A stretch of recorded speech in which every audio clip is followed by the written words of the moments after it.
baby boy is looking, and then she is, my new induction date is.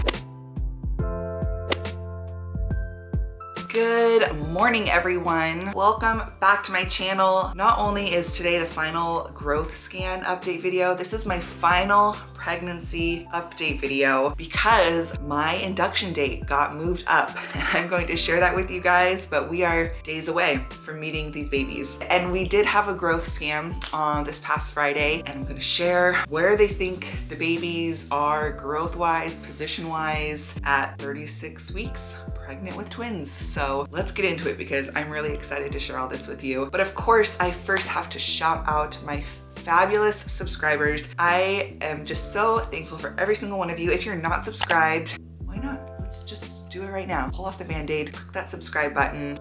Also, if you're not following me on Instagram, please do that as well. IG is going to be the first one to hear about these babies being born, so make sure you're following me there. I can finally share the names with you all and see what size they are. So let's dive in to my appointment and my new induction date. Okay, so honestly, my pregnancy brain is like worthless at this point. I can't remember exactly where they were at my last appointment growth wise. I think baby girl was back to 1% and then baby boy was in like 26 percentile, something like that. So the caveat here is that at 36 weeks pregnant with twins, they are squished in there and it is difficult to get a totally accurate measurement. But with that being said, baby boy is looking pretty like on track. He's measuring around 48 percentile. They think he's weighing around 6 pounds, which is like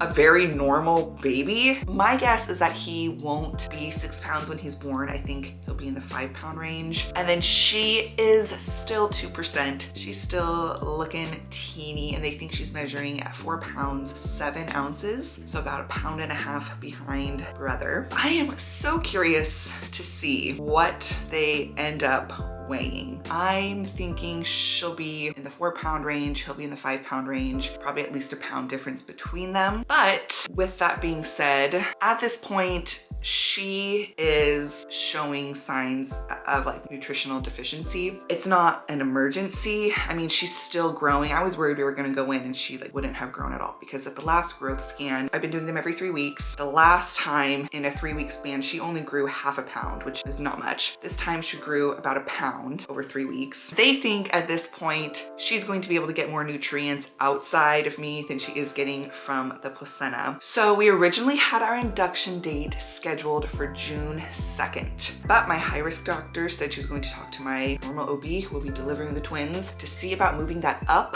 a little bit because he is still head down. He'll be first to go. She moved from being next to him breech. She's back to being transverse where she's been this whole time, which I think bodes better for a natural delivery. And by natural, I mean like a vaginal birth with an epidural. I just call it natural birth. I'm not doing this literally natural. Either way, my doctor will deliver her naturally even if she is breech. But because we're going to try to do an induction rather than a scheduled C-section, sometimes induction takes a long time. I mean, it can take like days. So if I was scheduled to go in at 37.5 weeks, and then that took a few days, that's putting us close to 38 weeks. And if it's looking like she is probably going to be better at this point out than in, pushing that induction date up even by a handful of days is going to make a difference. So my new induction date is Saturday. This upcoming Saturday, the 29th of May. Granted, they have the time for me to come in as 11 p.m. So they won't be born on Saturday, maybe Sunday, maybe even Monday, but all that to say, Saturday at 11 p.m.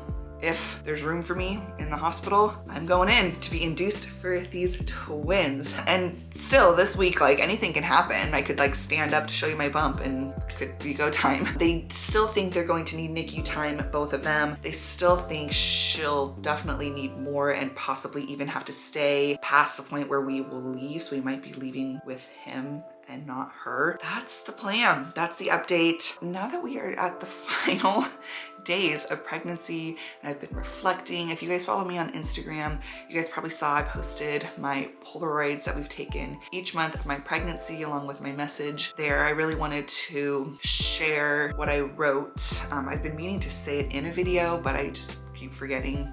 Shocker. Just that after all I've been through this pregnancy, I do not feel like I have a sour taste in my mouth about pregnancy, first of all. And while it's been really tough, really the toughest part is the emotional wall I built up for these babies. There were so many appointments where they were like, this isn't looking good. We don't know if they're going to make it. And then it was like, okay, well, it's looking like he's doing good, but she might not make it. So we need you to meet with a specialist to talk about how you guys are going to handle it if she doesn't make it, but he does. What decisions are you going to make? And I had to really build this wall of like, I can't get too attached to them because it's not sounding like they're even gonna make it. I would get mad if people, like our family or friends, would say stuff like, I love you, I love these little babies, I love these babies inside you so much. I'm like, I've never even said that to them. I can't even feel that. I don't look at my belly and say, I love you to these babies. I can't feel that. So that's definitely been the toughest part of this. And I honestly think, despite even all the things I went through that caused that, I don't think that's terribly uncommon. I mean, every woman is different, but I think there's a lot of women who, it's not until that baby is in your arms that you're like, whoa, I love you, oh my gosh.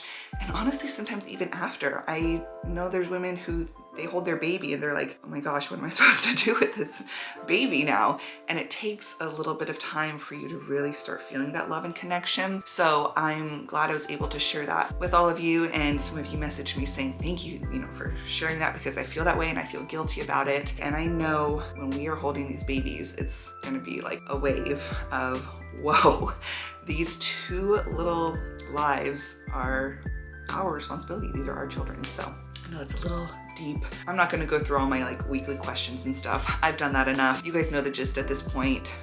No clothes fit. I'm not sleeping. And what I'm looking forward to most is Saturday at 11 p.m. This week is going to go by so slow. Saturday is going to go by so slow. We might need to plan something to do so I'm not going to go crazy the whole day since it's 11 p.m. I'm gonna show you guys my bump for the last time. All right, there it is. 36-week twin bump in all her beauty. So I do have a Friday video coming out. It's a really good one. I've been keeping track every single week of this pregnancy, of my growth. I'm gonna put that all into a video and show you week by week what this pregnancy has looked like, and then it's go time. Thank you so much for watching this video. If you're excited about me getting induced on Saturday, please give this video a thumbs up. Please make sure you're subscribed, and I'll see you guys on the next one. Bye.